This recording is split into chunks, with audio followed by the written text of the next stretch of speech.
சரி இருந்தாலும் மென்ஷன் பண்ணிடுறேன். விச் ஒரு காலத்தில் ஒரு வோடாஃபோன் ஆட் இருந்தது. அதில் ஒரு பொம்மை வந்து சூசைட் பண்ணிக்க போகும்.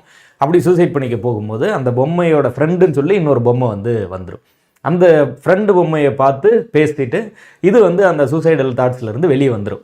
நீ ஏன் உயிர் வாழ்கிற, நான் இருக்கக்கூடாதாங்கிற மாதிரி.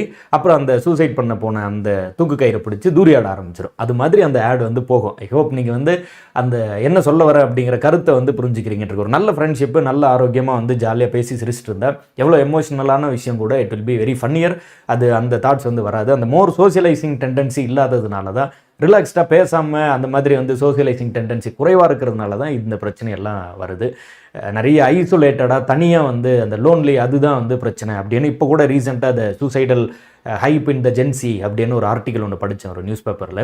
இப்போ இருக்கக்கூடிய சில்ட்ரன்ஸ் வந்து ஏன் வந்து அதிகமான அந்த சூசைடல் தாட்ஸில் இருக்காங்கன்னா, நிறைய ஃப்ரெண்ட்ஸ் அண்ட் ஃபேமிலியோட பேச மாட்டாங்க அப்படின்னு எல்லாம் ட்ரை பண்ணுங்கள், நிறைய பேசுங்க.